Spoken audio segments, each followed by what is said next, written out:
سلامونه او نیکې هیلې افغانانو ورونو، نن 13 اګست 2021 کال دی چې امریکایان خارجیان د افغانستان نه مکمل وواته او اشغال پای ته ورسېد.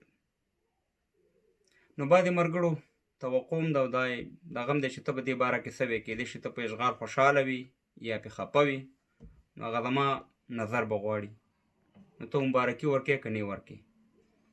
مبارکۍ باره کې اخره کې سره خبرو کوم، خو څو خبرې درته کوم افغانانو په سړو دماغو. زما ویډیوګانې اکثره ډېرې جذباتي، تاسې خوښوئ. په دې کې هېڅ شک نشته دی چې دې ملت قرباني نه ده ورکړې په افغانستان کې، عام ولس. په دې کې هېڅ شک نشته چې موږ 2 ځله انګریزانو ته شکست ورکړی، خو د 2 ځل شکست افغانستان په 2 تقسیمه شو. تر اټکه پورې دا لوی افغانان پښتانه په منځ کې 2 تقسیمه کړه، صحیح اخوا کړه، صحیح دی اخوا کړه، په قومونو یې تقسیم کړه. انګریزانو داسې یو سیاست وکړو. غازي امان الله خان چې دا وطن یې جوړولو یا هغې ته یې د ملا په جامه کې خلک راوچت کړه او هغه یې د صحنې نه لرې کړو او افغانستان یې د بربادۍ طرف ته مخامخ کړو. تر اوسه پورې زما پښتانه افغانان ذلیل او تباه او برباد دي. بلې ځله پاکستان دلته جوړ کړو چې همیشه موږ افغانان په سر وخي، موږ افغانان ځوروي، زموږ زلمیان شهیدانوي، زموږ وطن، زموږ سپین ږیري وژني، زموږ خویندې میندې بې عزته کوي. دا کومه پټه خبره نه ده.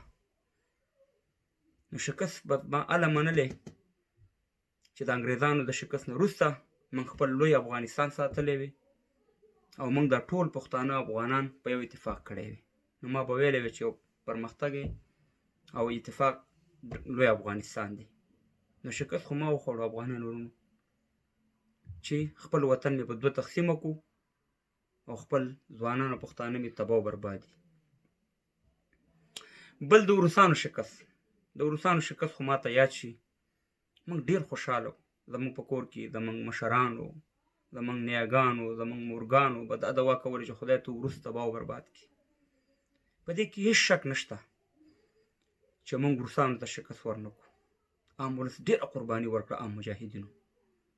خو د روسانو د وتو نه وروسته چې زموږ کم حال شو، نو خلک په هغه روسانو باندې خوشحال وو، ځکه موږ دا ویو چې موږ ازادي واخیسته، خو خپل وطن هم تباه برباد کړه. خپله ملي اردو، خپلې شتمنۍ، خپلې خویندې میندې په شرمونو وشرمولې. خپل دا وطن هم داسې برباد کړو چې روسانو هغه شانې کارونه نه کړي کوم کارونه چې د مجاهد په نوم، زه ټول مجاهدین نه ښیم، هغه غلو او دغه ډاکوان وکړي او خپلې خویندې میندې او خپل وطن یې خرڅ او تباه او برباد کړو. زه به څنګه مبارکي ووایم؟ کاشکې چې دې ماته یو داسې نظام راوړی وي چې هغه د ډاکټر نجیب نه یو بهتر نظام وي، په اسلامي لحاظه په هر حسابه یو مضبوط نظام، یو داسې دغه وي. نو ما به ویل چې مجاهد صاحب تا ته مبارک واقع چې ته اتلې وه چې قهرمان. زه نن مبارکي نه ورکوم، تر هغې پورې مبارکي نه ورکوم. کېدای زما مبارکي څه معنا نه لري، هېڅ معنا به نه لري چاته. خو دا د یو افغان په حیثیت، د احتجاج په حیثیت دا کوم. زما په دې خبره ځان پوه کړئ چې که چېرته افغانستان یو متحد افغانستان جوړ شو، موږ د ډورنلاند پوښتنه وکړه، د اټکه پورې د خپل وطن پوښتنه مو وکړه، خپل وطن هم د اسلامي حسابه د هر حسابه خویندې میندې پکې بې عزته نه شوي، امنیت پکې و، یو ترقیافتي ملک و، یو ملي اردو م لرو، دا پولیس هم لرو، ملي بیرغ مې په ځای و، ملي شتمنۍ مې په ځای وي، وطن مې د بدبختیانو طرف ته لا نه وړو. نو په هغه ورځ به داسې وایم چې طالب جانه سلامونه ته کوم، واقع چې تا 45 نه ټولې دنیا ته شکست ورکړی. ځکه چې شکست به هله منم چې زما وطن جوړ شي، زما وطن د بدبختیانو طرف ته لاړ نه شي. دا زما احتجاج دی. زه به د وخت انتظار کوم چې کله افغانستان دغه 2-3 میاشتو کې معلومیږي جوړ شو، په مخ کې لاړ، زموږ خویندې میندې بدبخته نه شوې، زموږ ځوانان بدبخته نه شوې، زموږ مکتبونه فعال شو، زموږ هر شی جوړ شو، نو بیا به زه په هغه صورت کې مبارکي ورکوم.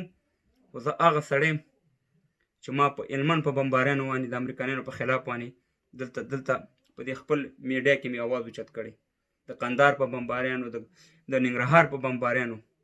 زه په امریکایانو کله هم نه وم خوشحاله، زما ویډیوګانې پرتې دا مې ویلې چې دا امریکایان او دا خارجیان زمونږ د ودانولو دپاره نه دي راغلي، دا زمونږ د بدبختیانو طرف ته دا زمونږ د بېعزتۍ ته راغلي، دا موږ وژني، دا موږ تباه کوي. دا اواز ما په میډیا کې اوچت کړی. زه د هېڅ چا پروا نه ساتم، د حق الله نه یېرېږم. خو اوس به معلومات وشي چې د اسلام خبرې هم ډېرې کولې، د یو جدید اسلام خبرې هم کولې، یو داسې افغانستان خبرې هم کولې چې ټول به متحد په یو اتفاق یو او افغانستان به په یو ښه طرف باندې ځي. نو بیا به زه مبارکي ورکوم. د هغې نه مخکې زه چاته مبارکي نه ورکومه چې یاره موږ به ملکونو ته شکست ورکړی. شکست چې زه کله ملکونو ته ورکوم، خپل ملک به د هغې ملک نه بیا ښه جوړومه، نو بیا به زه شکست منم. په الله سپارم. الله تعالی د عامو افغانانو شهادت قبول کړي، چا چې د امریکایانو په مقابل کې ورکړی. په خدای سپارم. دا ویډیو شیر کړئ، انشاءالله بیا به